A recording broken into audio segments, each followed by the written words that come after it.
আমরা চলে এসেছি রাজকচুরি খাওয়ার জন্য টোকিও স্কোয়ারের পাশেই। আসসালামু আলাইকুম ভিউয়ার্স, দেখতেই পাচ্ছেন এখানে কিন্তু অনেক ধরনের দোকান আছে। এখানে কিন্তু ফুচকা, পিঠা, ঝালমুড়ি, পিৎজা সব কিছুর দোকানই এখানে আছে। তো আমরা কিন্তু প্রায় সময়ই এই টোকিও স্কোয়ারের পাশেই খেতে চলে আসি। আসলে এখানে কৃষি মার্কেট বলতে পারেন, কৃষি মার্কেট ওপার আর এপারে আপনার টোকিও স্কোয়ার। তো টোকিও স্কোয়ারের সাথে নানা ধরনের দোকান আছে। তো আমরা রাজকচুরি খাবো, রাজকচুরি অর্ডার দিয়ে দিয়েছি। তো আমরা কিন্তু অপেক্ষা করছি কখন রাজকচুরি আসবে আর আমরা কখন রাজকচুরি খাবো। আয়ান বাবা তো খুব খুশি, সে রাজকচুরি খাবে। সে কিন্তু কখনই রাজকচুরি খায়নি, আমরা খেয়েছি, ও খায়নি। তো বাবা ছেলেরা একটু ভিডিও শ্যুট করছে আর দুষ্টামি করছিল। তো আমরা অপেক্ষায় আছি কখন রাজকচুরি আসবে। আজকে আমার খুবই রাজকচুরি খেতে ইচ্ছে করছিল। ননদের মেয়ে হয়েছে।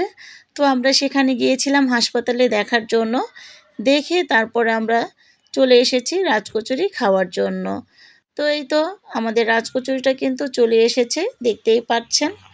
আসলে রাজকচুরি মানে দেখতে কিন্তু খুবই ভালো আর খেতেও কিন্তু খুবই অসাধারণ টেস্ট। তবে এটার মধ্যে আগে অনেক ধরনের মানে ময় মশলা দিত। তারপরে আপনার কিচমিচ, বাদাম, তারপরে ফুচকা, অনেক ধরনের ঘুগনি টুগনি অনেক কিছু দিত। কিন্তু এখন মানে এবার যে দেখলাম ভিতরে কিছুই নেই, নেই কিচমিচ, নেই বাদাম, তারপরে ফুচকা, সব কিছুই কমিয়ে দিয়েছে। জানি না মানুষ কেন এমন কাজ করে। আমার কথা হলো, সব কিছুর যদি দাম বেড়ে যায় তাহলে বেশি টাকা নাও, জিনিসটা ভালো দাও। আসলে এরকম হলে কিন্তু খুবই খারাপ লাগে। নেক্সট টাইম কি আর কখনো যাব খেতে? এসব ভালো লাগে না। তো যাই হোক, কী করব আর? তো আমরা খেয়ে নিলাম, যেহেতু অর্ডার করেছি, এখন তো খেতেই হবে। তো এই তো মজা করে রাজকচুরি খাচ্ছিলাম। আয়ান বাবাকেও দিচ্ছি, আয়ান বাবা একটু একটু খাচ্ছে। তো একটু ঝাল পড়েছে জন্য আয়ান বাবা বলছে, আম্মু লঙ্কা, আমি এটা আর খাবো না। তো যাই হোক, একটু একটু করে খাইয়ে দিচ্ছিলাম। দইটা একটু মিষ্টি মিষ্টি ছিল। তো খাইয়ে দেওয়ার পর এখানে কিন্তু আমরা বাইরে চলে আসলাম, মানে বাইক যেখানে সেখানে চলে আসলাম।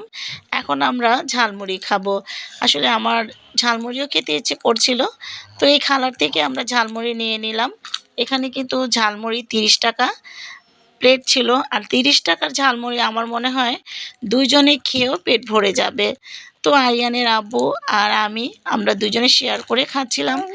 আয়ানকেও একটু খাইয়ে দিচ্ছিলাম। আর রাজকচুরিটাও কিন্তু আপনারা দুজন মিলেই খেতে পারবেন, একার পক্ষে সম্ভব না। কারণ দেখা যায় একা খেলে আপনি এটা পুরোটা খেতেও পারবেন না। তো যাই হোক, আমরা কিন্তু এখানে সন্ধ্যার নাস্তা মোটামুটি খুব জমিয়েই করলাম। তো আমাদের ভিডিওটি ভালো লাগলে অবশ্যই একটি লাইক করে দিবেন। আল্লাহ হাফিজ।